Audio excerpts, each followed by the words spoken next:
Hello friends, welcome to my channel. আজকে আমি বানাবো কচু শাক।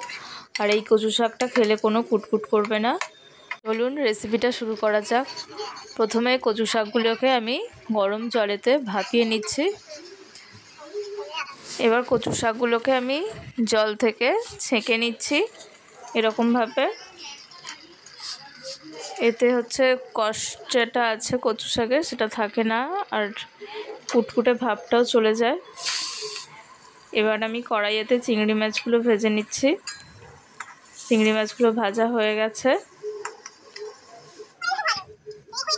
ওই তেলের মধ্যেই আরেকটু আমি তেল দিলাম। এবার এই গরম তেলের মধ্যে তেজপাতা, 5 ফোড়ন, শুকনো লঙ্কা এগুলো আমি ফোড়ন দিচ্ছি। এরপর পেঁয়াজ দিচ্ছি এর মধ্যে, আদা রসুন বাটা। পেঁয়াজটাকে একটু হালকা হালকা করে ভেজে নিচ্ছি। ভেজে এর মধ্যে আদা রসুন বাটা দিয়ে দিলাম, হলুদ গুঁড়ো, লঙ্কা গুঁড়ো দিয়ে মশলাটাকে কষিয়ে নিচ্ছি।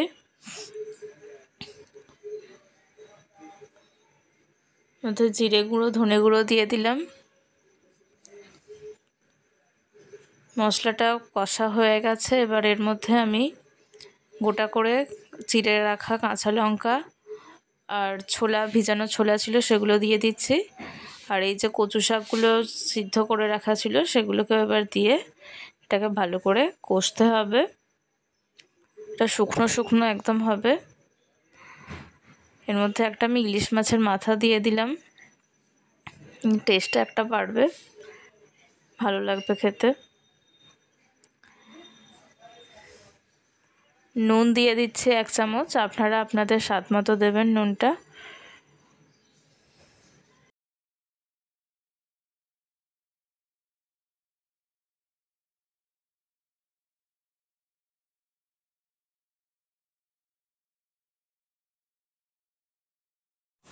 অনেকটা ঘাটা ঘাটা হয়ে গেছে। এবার এর মধ্যে আমি ওই ভেজে রাখা চিংড়ি মাছগুলো দিয়ে দিচ্ছি। আর দিচ্ছি নারকেল কুড়ো। এই নারকেল কুড়োটা দিলে টেস্ট আরও ভালো লাগে। আপনারা এরকমভাবে করে দেখবেন, আশা করছি ভালো লাগবে খেতে। এবার এগুলো সব দিয়ে আমি একসাথে ভালো করে এটা নাড়বো। একদম পুরো শুকনো শুকনো করতে হবে। চিনি দিলাম 1 চামচ আর লেবুর রস দিয়ে দিচ্ছি। এই লেবুর রসটা দিলে যে কুটকুটে ভাবটা থাকে কচু শাকের সেটা থাকে না। এবার আমাদের রান্না হয়ে এসেছে। দেখুন এরকম পুরো শুকনো হয়ে এসেছে। এটা খেতে খুব সুন্দর লাগবে। আপনারা অবশ্যই এটা ট্রাই করে দেখবেন। আর ভিডিওটি ভালো লাগলে অবশ্যই লাইক, কমেন্ট, শেয়ার করবেন আর সাবস্ক্রাইব করতে ভুলবেন না নতুন বন্ধুরা। Thank you.